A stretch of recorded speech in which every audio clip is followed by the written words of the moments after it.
So thank you very much. Let me also begin by saying that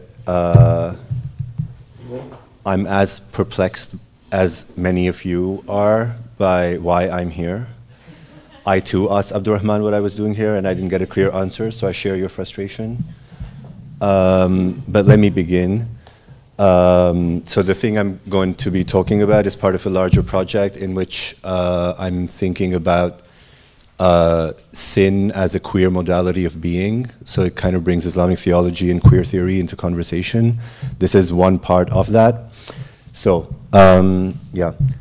Secular states, as the anthropologist of secularism Talal Asad explains, function as the guarantor of secularity by structuring the fundamental sensory experience of subjects, right? So this is what secular states do. They make possible a certain kind of secular experience that depends on creating the conditions through which the secular subject experiences and senses the world, right? Islam, of course, has, as Charles Hirschkind has shown, fashions its own ethically responsive sensorium, cultivating its own registers of emotions, capacities of aesthetic appreciation, states of moral attunement and sensibilities that once again structure the fundamental sensory experience of a Muslim.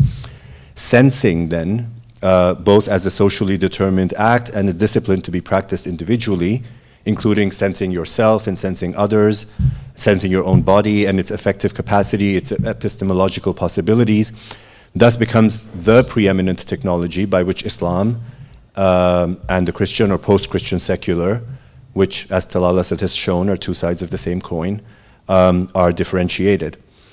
Queerness is also implicated here in various ways because many of the European attempts to construct a secular sensorium appear to involve imprinting queerness onto the Muslim senses of sight, haptic and visual regimes that challenge Muslim norms of gender interaction. So here's an example of that.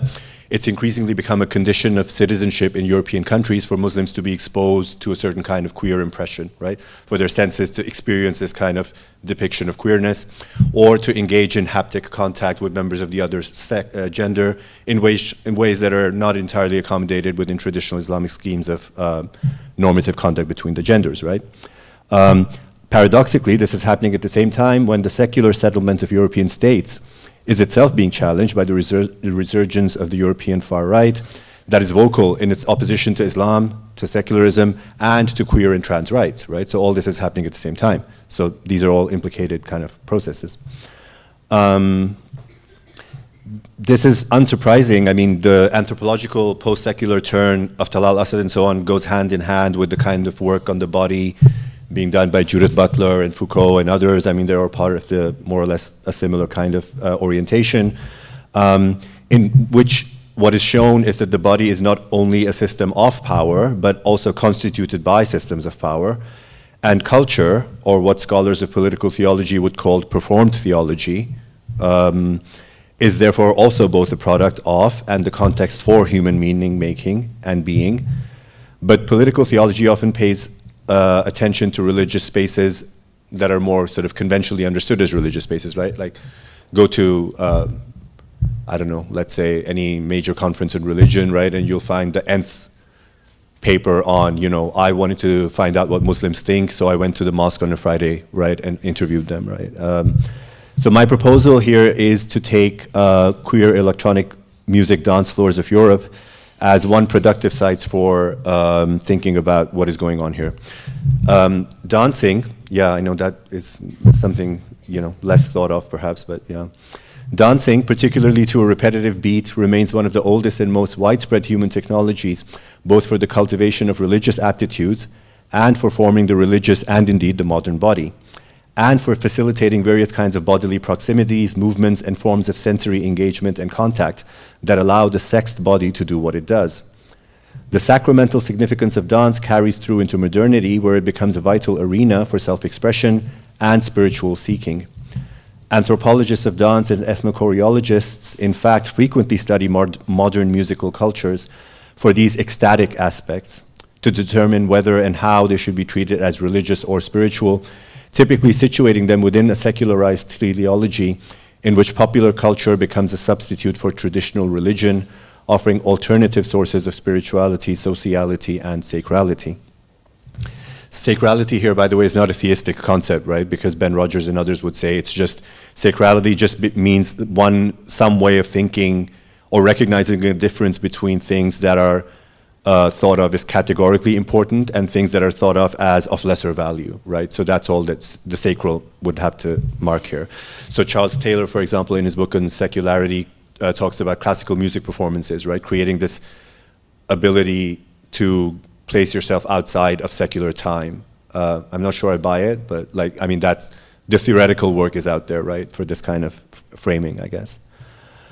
I'm less interested in whether what's happening on in these modern dance cultures is properly religious, but I am interested in how dancing, the activity, and the dance floor, the space, is a productive space for thinking about political theology, to study the body and the body politic in relation to minoritized religion, minoritized categories of religion, race, gender, and sexuality, why nation states practicing various forms of pinkwashing, the use of a queer-friendly politics to cover egregious victimizations of minorities, particularly Germany and Israel in this case, are often scandalized by the solidarities that emerge between participants of queer techno scenes and Muslim resistance fighters in Gaza. Or to use the friend-enemy distinction that Salman talked about earlier, I'm determined not to take the other S name here that everyone talks about in political theology. But the friend-enemy distinction, how Islam and queerness are, of course, in one sense enemies, and in another sense become friends, but are made so by the secular state, right?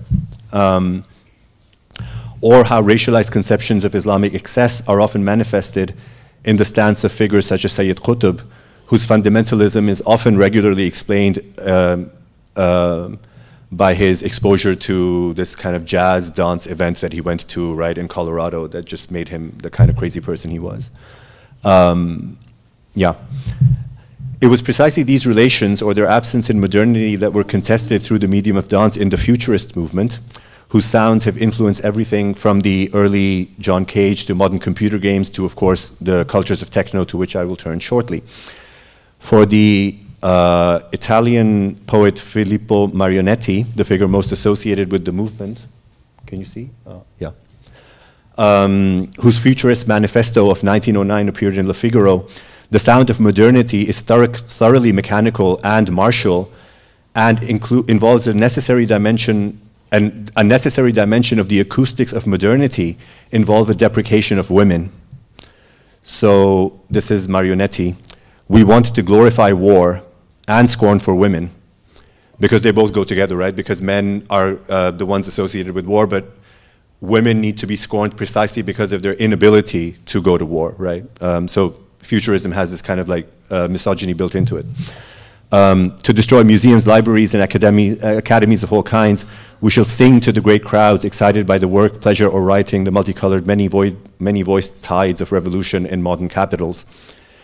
An important criticism of Marionetti's metaphysics and his misogyny comes from Valentine de Saint-Point, a leading cultural influencer and grandniece of Lamartine, the author of 2 further futurist manifestos.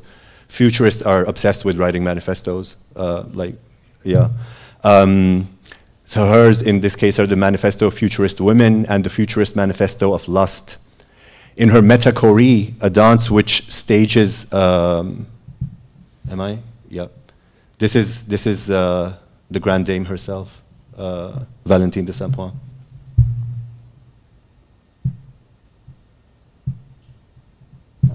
Yeah. Sorry. In her Metachorie, yeah, which is a dance which stages fully veiled female dancers like so. So this is from the original on the left, and the right is a modern reinterpretation of that. A dance which stages fully veiled female dancers, Saint-Point enacts gender, femininity, and to quote the Muslim theologian Tim Winter, the living body itself, as a meaning that precedes the dance, but is also manifested through its veiling in the dance, a sort of recovery of non-Western accounts of gender, which for Saint-Point were infinitely preferable to the great degraded and degrading accounts of gender furnished by the Catholic Church.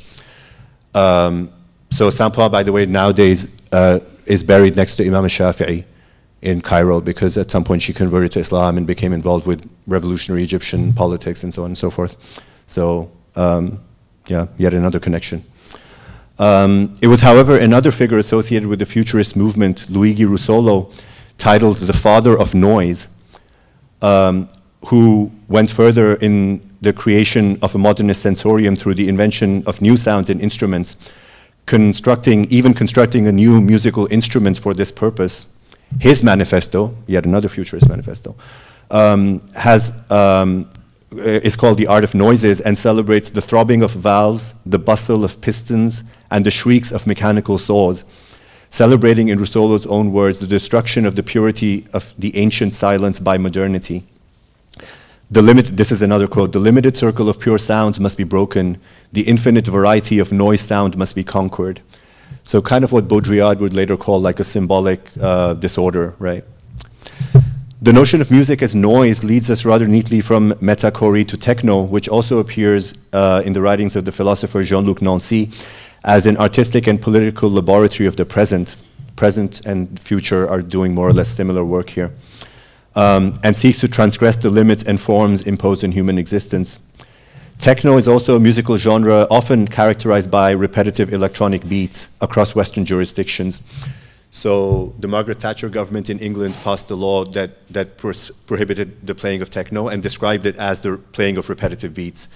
And later on, Genocidal Joe was one of the spearheads of the laws that prohibited similar kinds of music in America.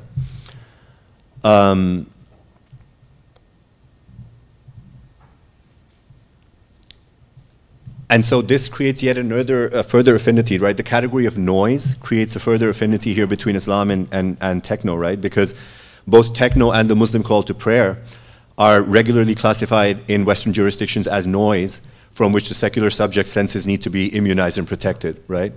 And that makes them different from other kinds of religious noises such as church bells, which aren't the kind of noises that's a secular subject or their sensorium needs to be protected from, right? Yeah, so classifying techno as noise has a kind of prophylactic effect here, shielding the sensorium of the secular subject from certain kinds of sounds while making other kinds of religious sounds available to them. But not infrequently, this shared affinity is brought about not just by their joint treatment and the prescriptive regulatory regimes, but also by how frequently the azan is incorporated within techno, and queer techno in particular. In 2019, a DJ at a European queer rave played the Muslim call to prayer set to techno music. 2 years earlier, a Tunisian court awarded a 1-year prison sentence to a Berlin DJ for playing a remix of the azan at a techno music festival in Tunisia. Other sonic artifacts regularly appear in the queer techno scene, and I thought I could play one of them for you. Let's see if this works.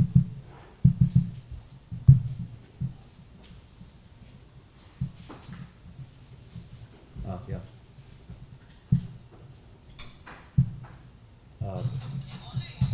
The voice might not be very good, but so this is a techno set played by a queer trans DJ, which begins, however, this is where it leads to in the middle, but here's how it begins.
get the idea.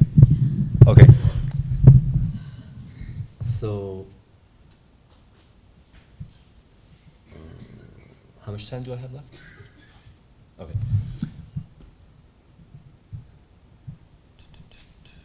Yeah.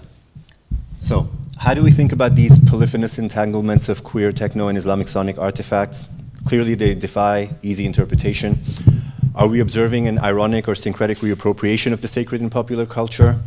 What exactly is banished when a religious or liturgical liturgical tradition is rewired into modernity and vacated of its theological dimension? And are there alternative relationalities that might be useful for unpacking the ways in which Islam and queerness in the modern European nation state are brought together, challenging some of the work done by Christian theology in the Western political? I think there are basically like 3 ways that I want to go about this, maybe. Yeah. One of them is that I think there's some kind of scrambling of the established boundaries, not just between religion and non-religion, but also between entertainment and entrainment, or the possibilities of pleasure that arise in the secular. So despite being a source of ultimate meaning-making in the lives of many participants in the queer techno scene, most European states would not recognize it as formal religion and therefore not afforded the same levels of protection that are afforded to conventional religion, right?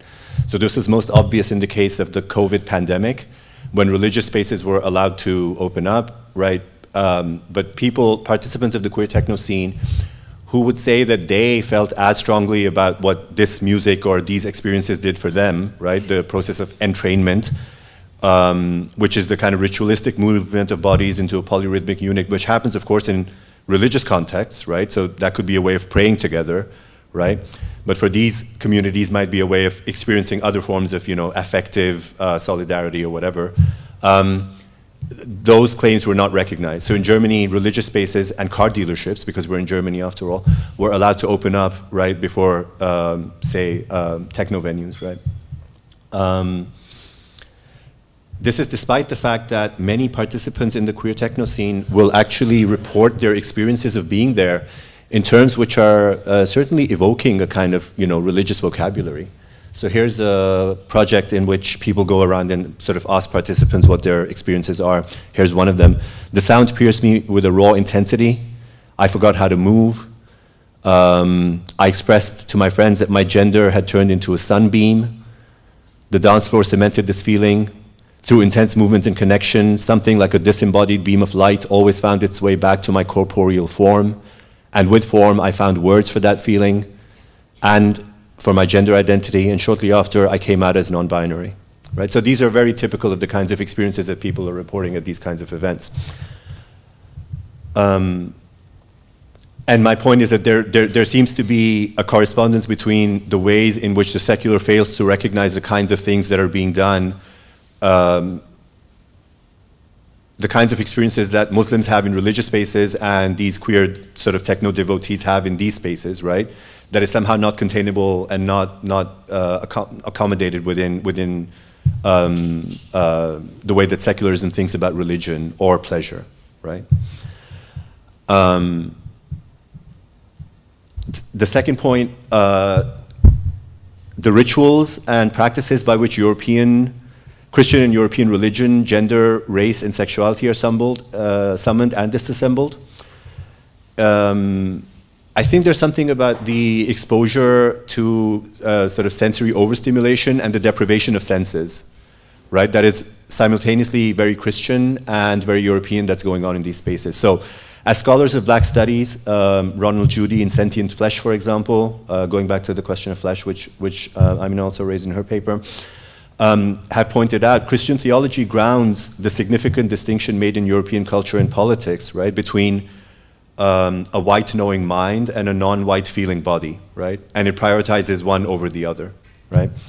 So there's a kind of hierarchy between abstract reason, and the abstract reason is largely the way in which political identity is both claimed, articulated, and negotiated in European space, right? If you want to make a claim, it has to be one that's rationally articulated and debatable and sort of, discussed in what Habermas would call the discursive space or whatever, right? But of course, those are not the conditions. And by contrast, things that are more haptic, right, that involve other kinds of, so the closer to the body you are, or bodily sensations you are, the more primitive you are, or the more illegible you are in Western constructions of the political. And this political is grounded in kind of views of the abstracted, reasoned inhabitation of God, right, in the mind rather than in, the flesh, right? So I think that's clearly not what's happening in these kinds of scenes where, to the extent that people are assuming new gender identities or realizing or mutating from one to the other, those are happening under sensory conditions that are not optimal to reason and rational deliberation or the possibility for seeing and hearing, right? That's happening in the darkness. It's happening when you can't sort of see what's happening around you, you can't hear who's saying what next to you, and so on and so forth. And that, I think, what that creates is fugitive, deficit, or alternative ontologies and epistemologies, giving rise both to affective citizenships, but also somebody, I can't remember who it was, but somebody earlier used the term affective insurgency. I think it was Juliano, right? Right. So I think both of those are happening at the same time, right? Like the secular state allows for the possibility of these kinds of affective citizenships to emerge, but they also then generate a kind of affective insurgency, right, which the secular state is unable to contain. And something similar is happening in the case of religion, right? And so Islam and once again, queer affect are brought together in articulating a kind of inability of secularism to negotiate or to accommodate what is going on in these cases. And once again, that this is happening in what Ali referred to earlier, that this is happening in what would otherwise be dismissed as very quotidian practices of touching, being next to each other, right? Experiencing collective moments of, ordinary euphoria, right, together. And lastly, the politics of exclusion and the minoritization of religious, racial, gendered, and sexual minorities in Europe. Here again, one of the things that is happening is that in order to create a properly queer space, it's as important to keep certain people in as it is to keep certain people out. So how are these techno dance floors deciding who gets let in? Quite often that's being reduced to a kind of racialized, so the expressed desire is to keep out essentially a very aggressive form of cis masculinity, right? There's a saying that's common amongst techno devotees that straight men and alcohol are the enemies of the dance floor, right? Because they're the two things that will prevent you from dancing for multiple days on end, right? You might consume other things, but not alcohol, right? So how are people deciding who gets let in? Quite often that means that a certain kind of racialized Muslim man is assumed to be hostile to queerness, right? And is therefore excluded from the dance floor, right? And so at the very moment that European dance floor venues are claiming or purporting to enact a kind of queerness that is inclusive of all the diversity that exists within the queer community, it is simultaneously reducing it to essentially a European variation of that, right? Because non-Europeans are being kept out precisely in the name of preserving and protecting the very queerness that is being celebrated inside, right? And so what you end up with is, once again, this kind of process of simultaneous inclusion and exclusion. So those are some of the things that I presumably I am out of time now, yeah? Yeah, okay, so, yeah, food for thought. Okay, thank you.